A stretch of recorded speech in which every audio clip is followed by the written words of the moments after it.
The financial industry wants you to believe you need 1.7 million to retire comfortably in Canada. That number gets thrown around constantly, and it terrifies people. But here is what nobody tells you. That figure is based on assumptions that probably do not apply to your life, and for many Canadians, the real number you need is dramatically lower. Today, I am going to show you why that 1.7 million target might be completely wrong for you. Hi, I am Elizabeth, founder of Boss Budget Labs, and I spend my days helping Canadians build retirement plans based on their actual lives, not on scary headlines designed to make you feel behind. Today, I am going to walk you through how to calculate your real retirement number, the one that actually matters. So where does this scary number actually come from?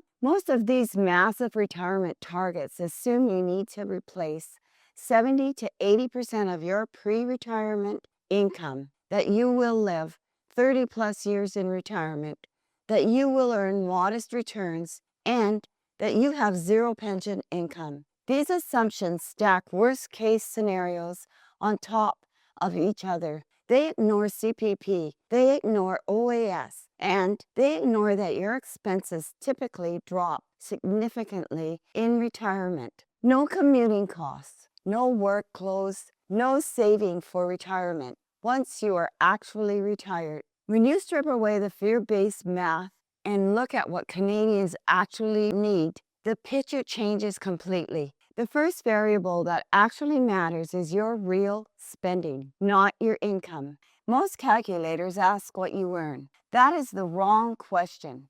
The right question is, what do you actually spend? Take someone earning $120,000 a year. The 70% replacement rule says they need $84,000 annually in retirement. But when you look at their actual spending, maybe they were saving 25% of their income, paying a mortgage that will be gone by retirement, and covering commuting costs that disappear. Their real spending might be $55,000. The gap between $84,000 and $55,000 compounded over 25 years of retirement is enormous.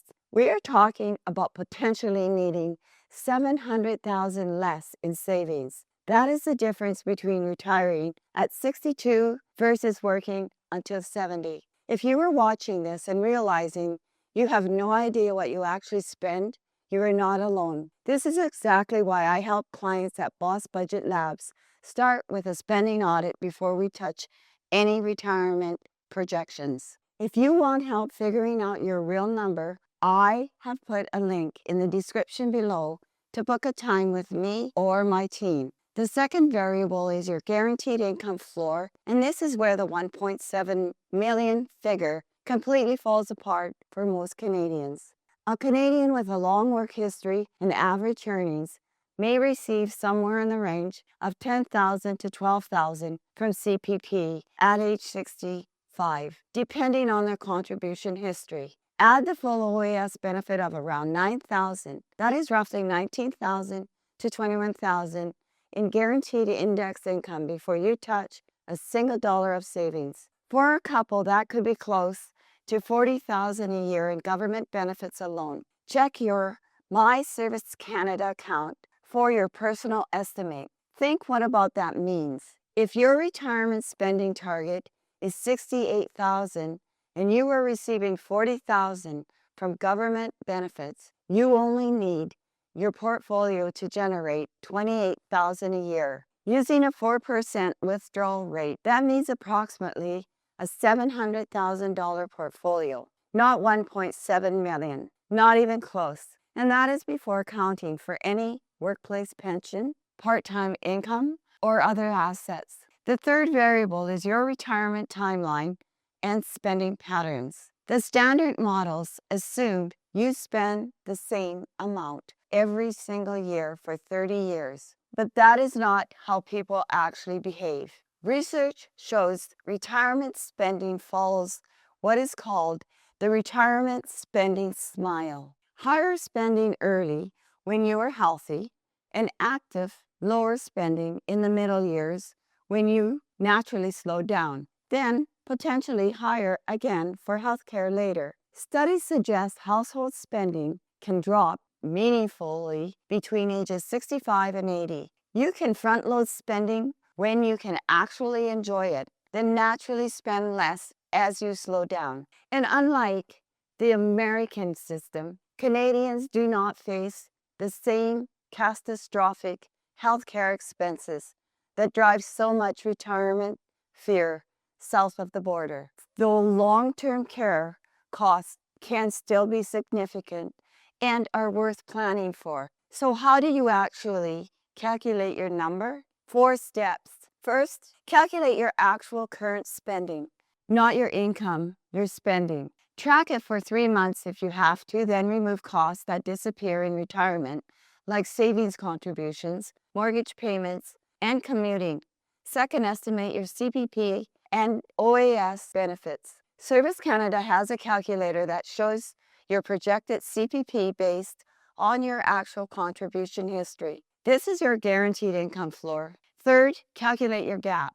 Take your retirement spending and subtract your guaranteed income. This is what your savings need to provide. Fourth, apply a sustainable withdrawal rate. Using 4%, multiply your income gap by 25. Using a 3.5% for more conservative planning, multiply by roughly 29. Here is how this works with real numbers. Meet David and Susan, both 62, hoping to retire at 65. Combined, they expect roughly $40,000 per year from CPP and OAS. Their current spending is $95,000, but after removing savings, the mortgage that ends next year, and work expenses, their retirement spending drops to $68,000. Their income gap is $28,000 a year. Using a 4% withdrawal rate, they need approximately $700,000. When we walked them through the numbers, Susan said it was the first time retirement actually felt realistic. The retirement number that matters is your retirement number, not a headline designed to get clicks. When you build your plan around your actual spending, your government benefits, and realistic spending patterns, most Canadians discover that they are closer to retirement than they thought. Now, if you want to build a plan around your actual life, instead of generic assumptions, book a time with me and my team. The link is in the description below. And if you want to keep learning and connect with others on the same journey, join my free school community, and that link is in the description also. So take care of yourself out there. See you in the next video, and thank you for being my friend.